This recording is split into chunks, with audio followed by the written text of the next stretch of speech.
Man, Rooster, it's got to be 5 o'clock somewhere.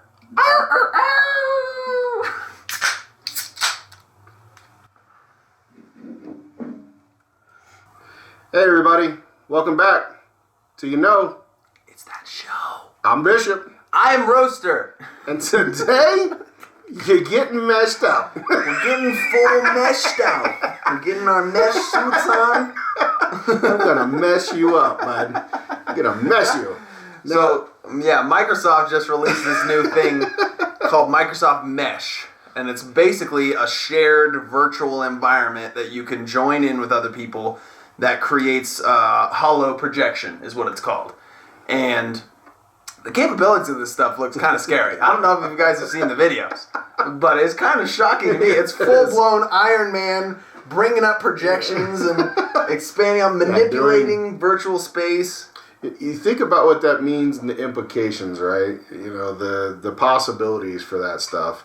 And Microsoft, for all you Xbox users out there, will know that the HoloLens has been around for a while. It's a project that has just haunted them. Just like, it's totally wrecked their, the R&D development side of things, because every time they get close, something changes, and then they got to start over again, or do a design change. Because better technology is released. Right.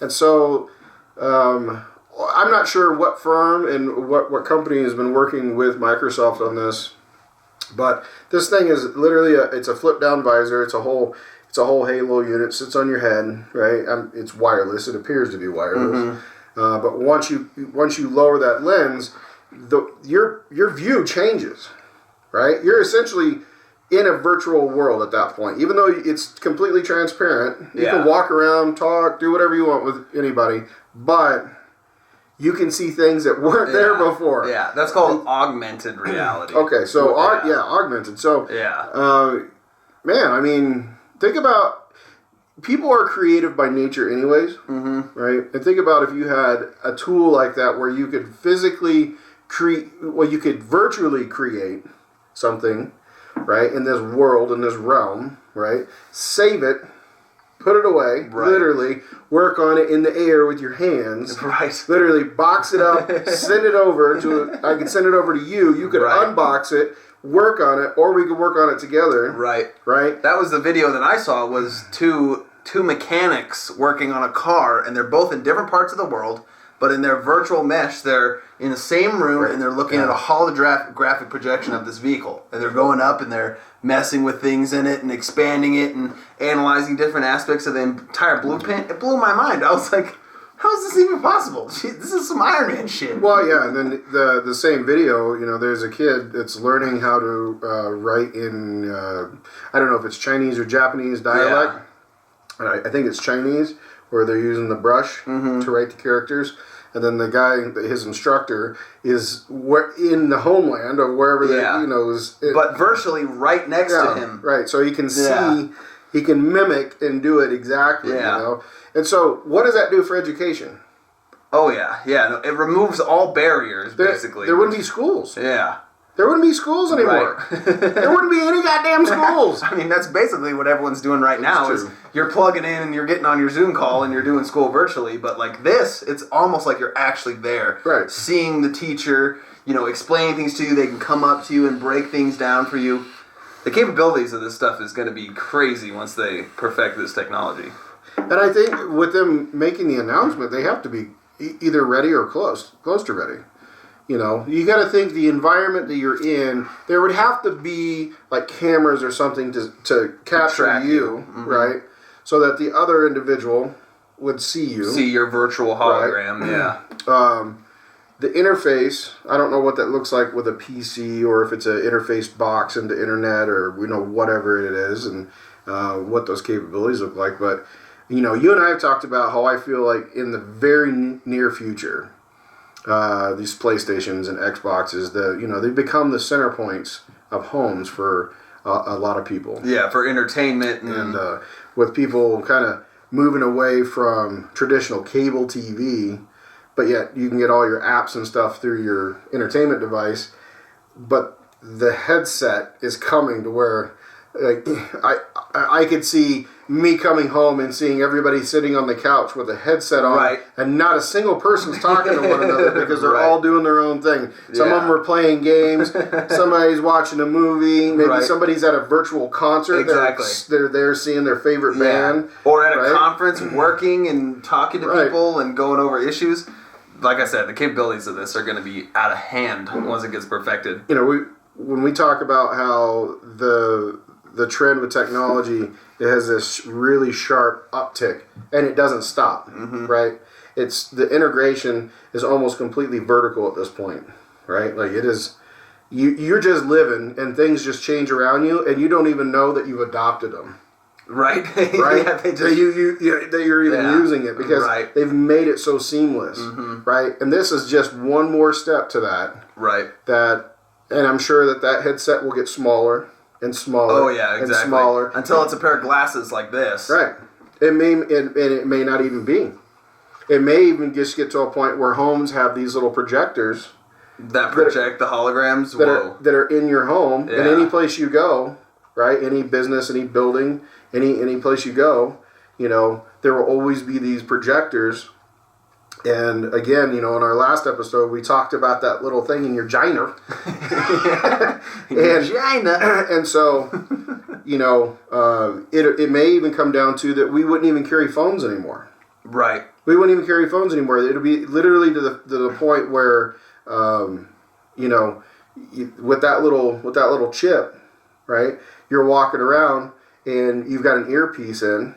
Right, and somebody calls you, and you just start talking. You don't turn it on and start talking, but you're not even carrying a phone anymore because if you have to see something, you just it's literally projected out. All these little projectors everywhere, and you're like, okay, hold on a second, let me pull this up, and I don't know if most it's a likely, hand gesture. Most likely, you wouldn't even have to do that. It would probably all be like connected, like a Neuralink thing, like we've talked about. Like you just think it. You think, I want to look up what this is, right? And your brain automatically accesses that. And the projector goes bloop, and it opens it up for you, and you start working or getting into it. See how it all connects? Yeah, exactly. So it's like, this is interesting. You know, this Tech Week talk is like, there are some crazy things that are getting ready to happen. Right. There are some crazy things. And if you guys have any ideas or think of anything else that's really cool that's out there, let us know in the comments. Yeah. Because you just go to, there'll be a link in the description below. Go to Microsoft Mesh, check it out, and let us know what you think. Because just watching it, he's right. You know, you got this Iron Man thing going on. It's absolutely mind blowing. Right? I can't even think and fathom what the depth of that looks like. Right, exactly. You know, just the ingenuity, because there's a lot of people like myself and some other people we know that we're great. We can come up with concepts all day long. We can draw them. We can put them together. We see it in our head, but we're not really engineers. Yeah, exactly. Right? We're not really that technical. Something like this, it brings that capability to you. Right. Oh, yeah. Right. It makes that type of thing completely manageable because you're not dealing with anything that's actually physical anymore. You're just altering holograms that represent ideas. It's kind of crazy the capacity that this is going to have once the technology truly becomes, you know, widespread. Right. I just think about you know, in the same video where they were doing flight simulations, right? Think about pilotless planes. Right. We already have drones for the military, so pilotless planes have got to be coming, right? Now, maybe not in the true sense that AI is actually flying it, but maybe somebody sitting in their seat, in their couch, right? They're like, we're on our final approach. Please put your trays in their upright positions. Put your seatbelts on. We're gonna go ahead and start dropping in. Right. And this son of a bitch is chilling at home with his coffee. Yeah. Just wanting to drink and grabbing a fucking little remote control. Virtually. Yeah. At that, there's not even anything physical there. He's just got this damn thing on his head. It's like, right. All right. You got it, Bobby? We're going in. Good luck, guys.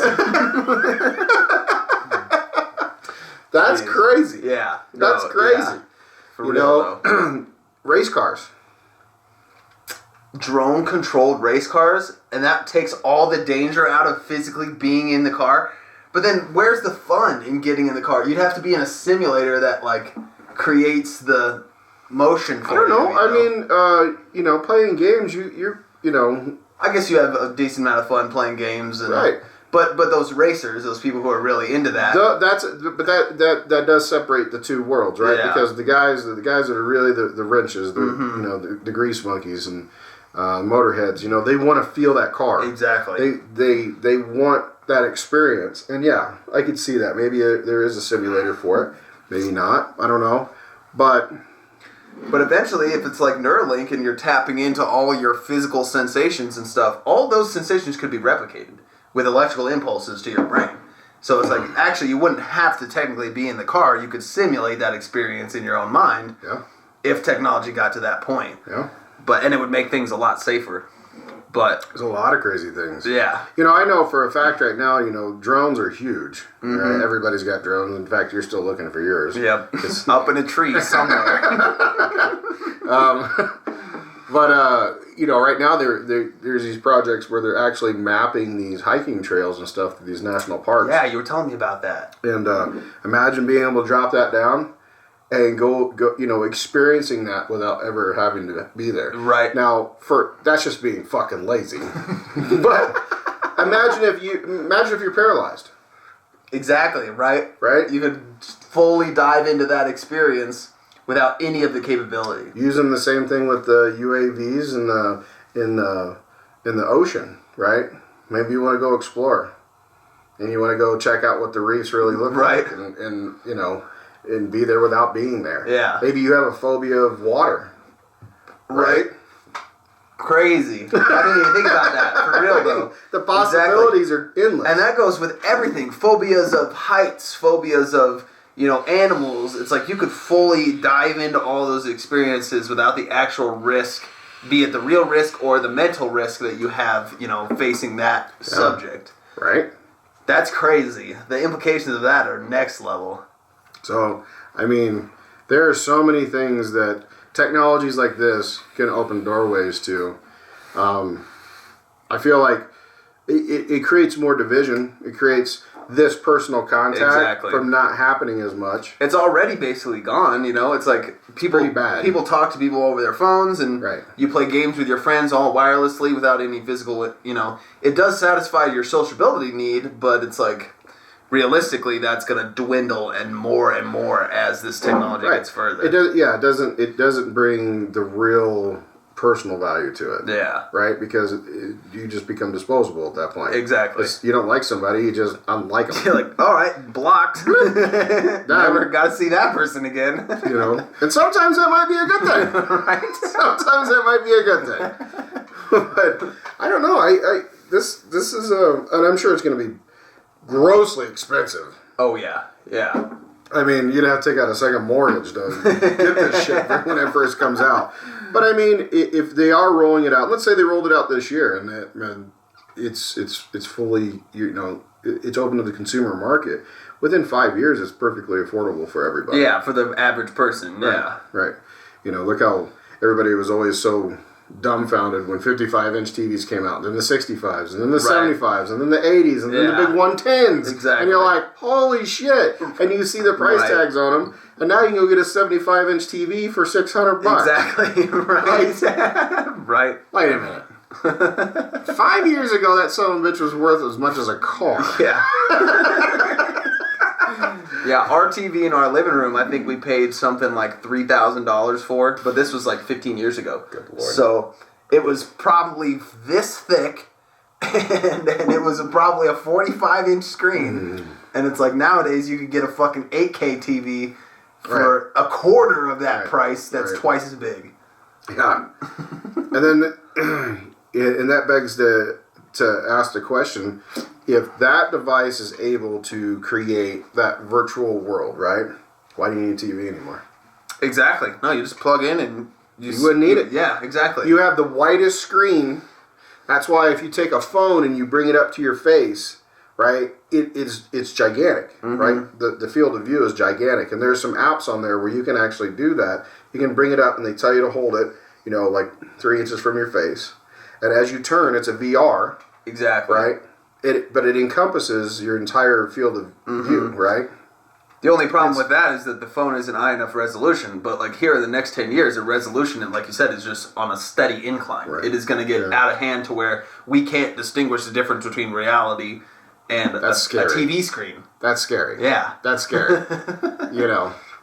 That's really scary. That's really scary. We're all going to be fucking those people from Wall-E rolling around in our big chairs, fat as fuck, but in a virtual environment, I'm dancing in the club somewhere. Right? You really got to watch Ready Player One.